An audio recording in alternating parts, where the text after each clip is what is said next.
Good morning, and welcome to Pay It Forward's podcast. Today we'll be talking about memory loss.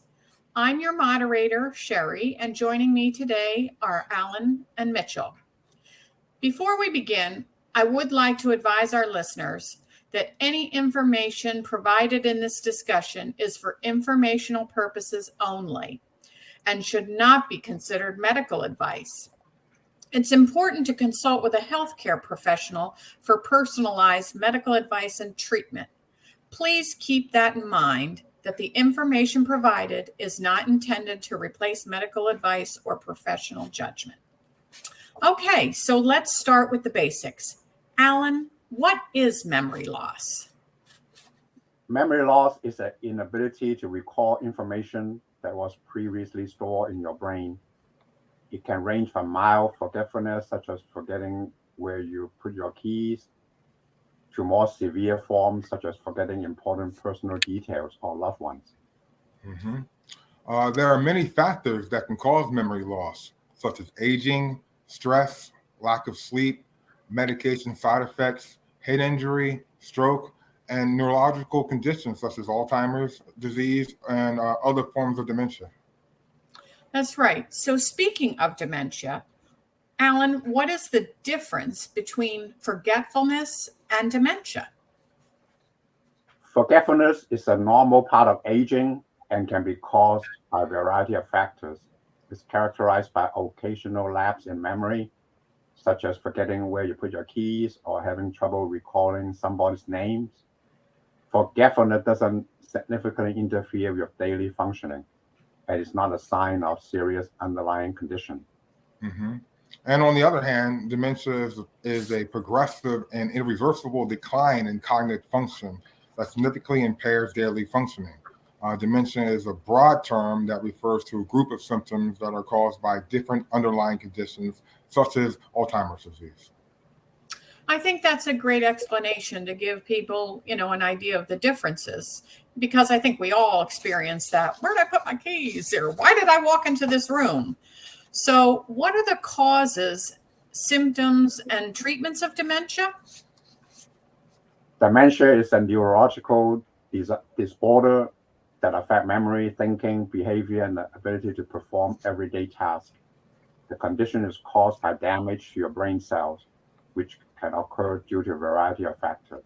There are different types of dementia, the most common of which is Alzheimer's disease.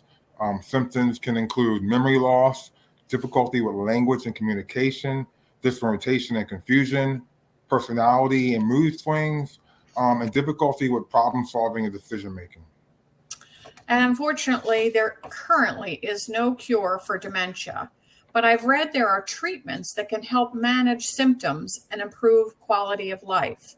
There are a few medications that can help improve cognitive function and slow the progression of the disease.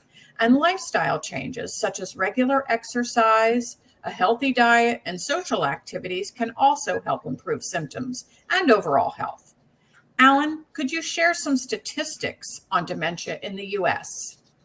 Sure. As of 2021, an estimated 6.2 million Americans aged 65 and older are living with Alzheimer's dementia, which is the most common type of dementia.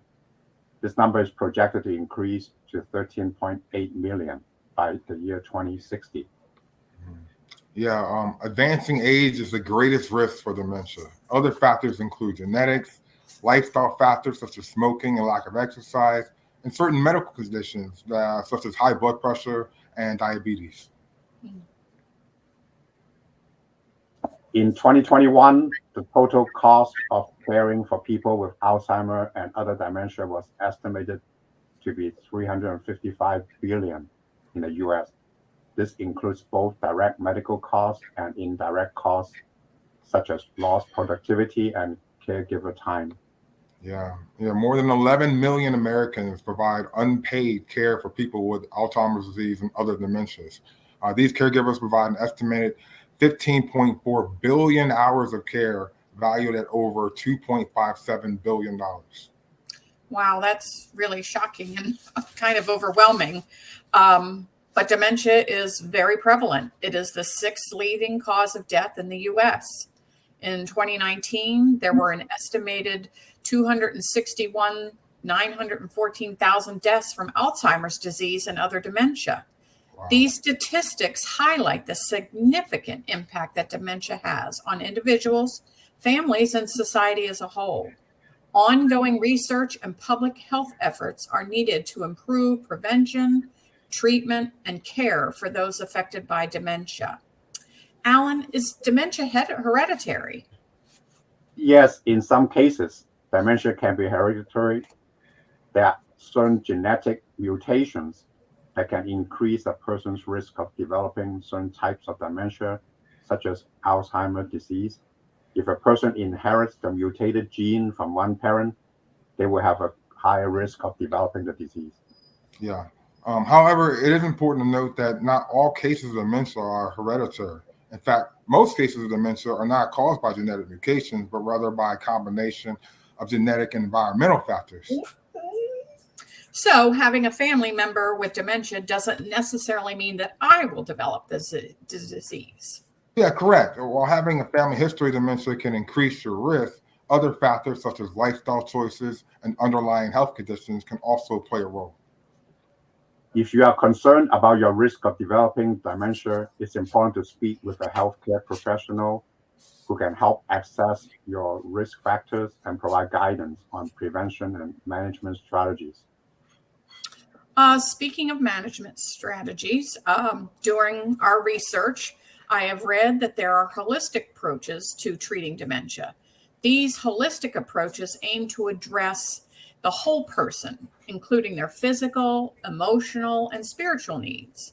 Some examples of holistic approaches to treating dementia are: 1, diet and nutrition. A healthy diet rich in vegetables, fruits, whole grains, and lean protein can help improve cognitive function and overall health with people with dementia. Mindfulness and meditation. Mindfulness practices such as meditation, deep breathing, yoga can help reduce stress and anxiety in people with dementia, which can in turn improve cognitive function and quality of life. Massage therapy. Massage therapy can help reduce agitation and anxiety in people with dementia and can also improve circulation and reduce pain. Acupuncture is an ancient practice that involves the insertion of fine needles into specific points on the body.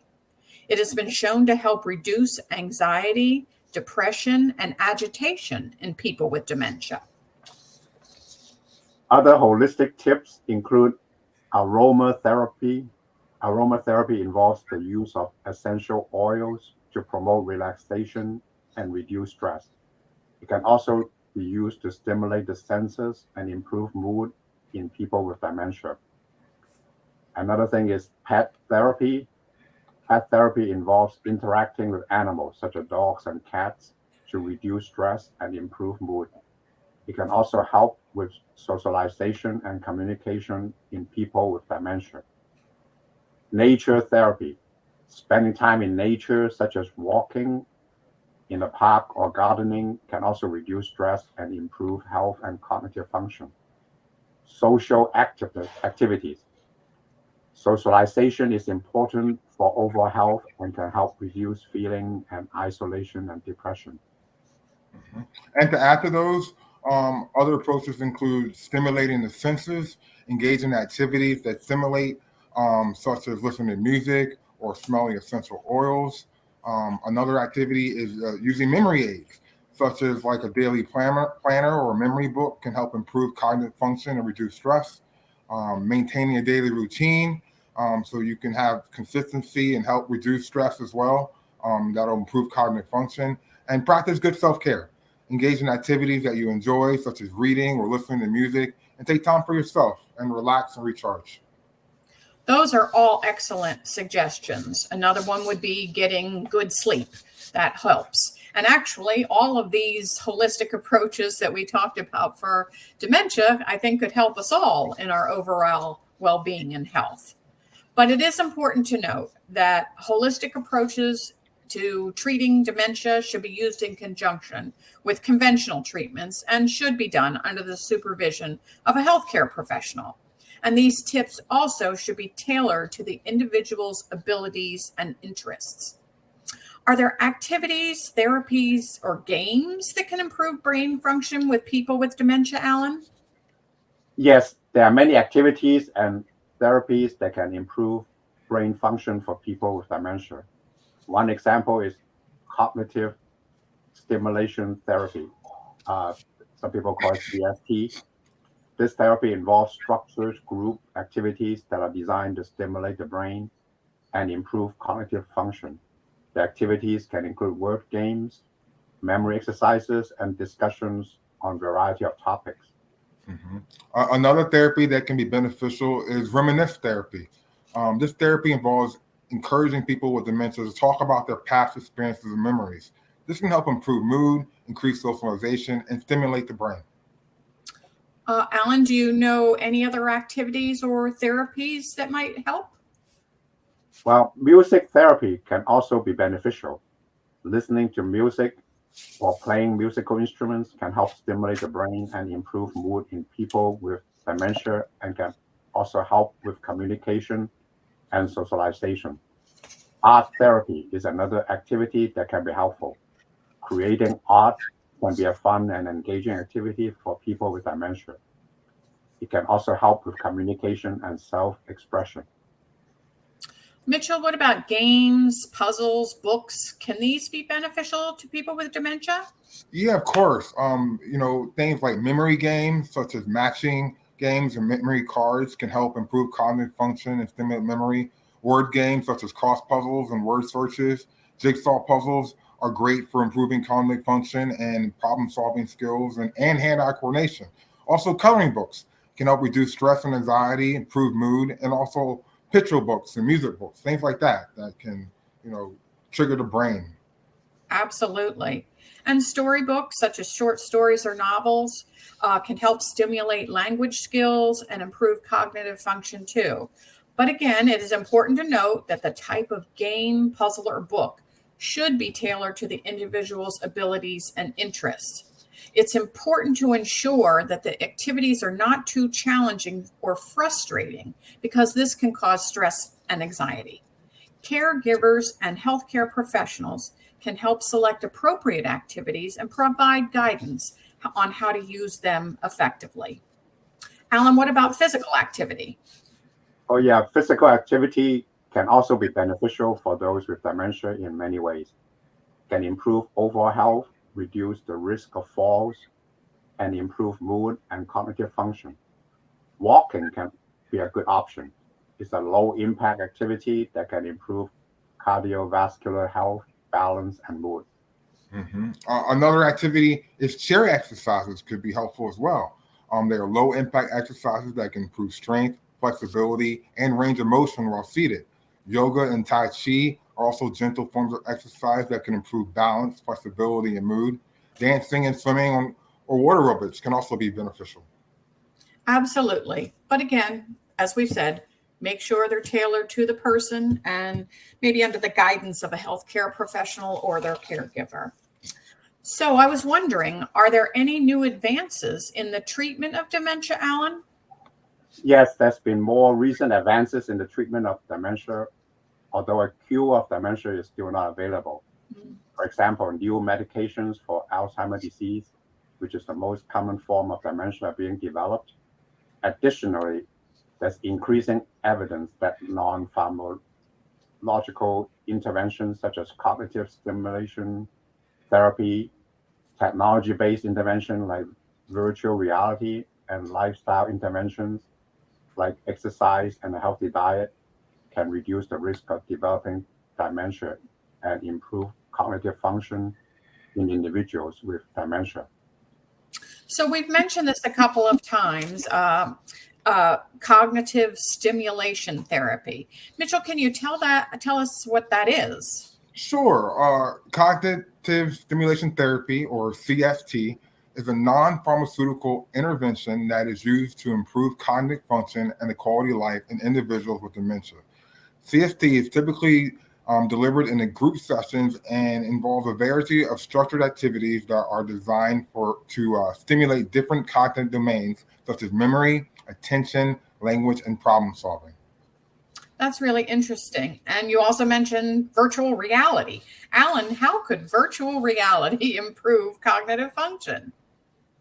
Well, virtual reality, or sometimes abbreviated VR, can improve cognitive function in individuals with dementia in several ways. It can be used to create immersive environments that stimulate memories and improve memory recall, create virtual social environments that allow individuals to interact with others, and create relaxing and calming environments that help reduce stress and anxiety. Those are really interesting advances, and using the technology is just amazing. Do we have any tips for someone who is caring for a person with dementia? Sure. If you're a caregiver, it's important to educate yourself about dementia and the specific type of dementia that your loved one has. Understanding the symptoms and the progressions of the disease can help you provide better care. It's also important to maintain a routine and stick to it as much as possible to provide structure and familiarity and may help reduce anxiety and confusion. To involve the person in activities that you enjoy. Use clear and simple communication. Avoid using complex sentences or abstract concepts that may be difficult to understand. Be patient and compassionate. People with dementia may experience confusion, agitation, and other challenging behavior. It's important to remain patient, calm, and compassionate when responding to these behaviors. Being a caregiver can be both emotionally and physically demanding.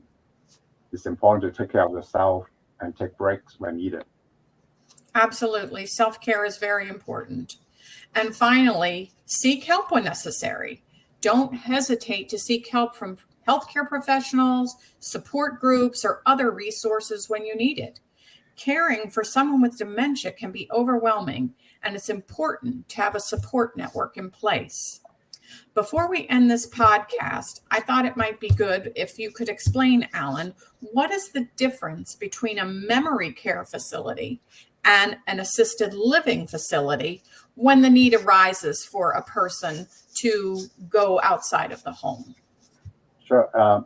Memory care facility is a specialized type of assisted living facility that is designed to provide care and support for individuals with dementia and other memory-related conditions. Memory care facilities provide secure and structured environment that is specifically tailored to meet the unique needs of individuals with memory loss. Mm-hmm. Yeah, some of the key differences between memory care facilities and traditional assisted living facilities are, like Alan said, the specialized care. Memory care facility professionals are trained in memory loss and its treatments.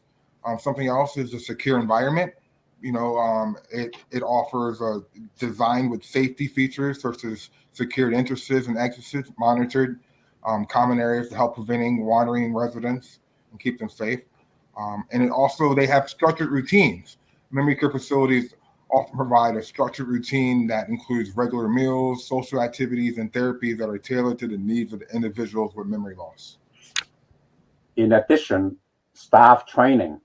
Staff members at memory care facilities typically receive specialized training in care for individuals with dementia and other memory-related conditions, including how to manage challenging behaviors and how to provide specialized care.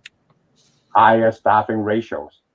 Memory care facilities often have higher staffing ratios than traditional assisted living facilities to ensure that residents receive the care and attention they need. Cost. Memory care facilities may be more expensive than traditional assisted living facilities due to the specialized care and support they provide. Thank you. I know I've learned a lot from researching about memory loss and dementia for this podcast. And as someone who was a caregiver for many, many years to two seniors with memory loss, I know what a tough road it can be for the person experiencing memory loss and the caregiver. Hopefully, the information we discussed in this podcast is helpful to our listeners. But again, I do want to remind you that any information that was provided in this discussion is for educational and informational purposes only and should not be considered medical advice. It is important to consult with a healthcare professional for medical advice and treatment. And lastly, just yesterday in the news, there was an announcement from Eli Lilly about a new Alzheimer's drug that is supposed to slow the early stages of the disease by 35%. Eli Lilly will be submitting an application to the FDA by the end of June, seeking approval to market the drug. So it is good to know that there is continuing research. It does affect so many people, be it people who have memory loss or dementia and their caregivers. And I think we noted some of the costs that in this country and the number of people affected. So it's good that continuing research and hopefully this new drug will make an impact. And again, if you are at all concerned that you are experiencing memory loss and you're concerned what that might mean, please, go see someone and speak with a healthcare professional, and they can assess your risk factors and provide guidance on prevention and management strategies. So thank you all for joining us today. Thank you, Mitchell and Alan. Thank you. We hope you found this informative, and we will be continuing this discussion in future podcasts. Until then, keep paying it forward. Bye-bye. Bye-bye.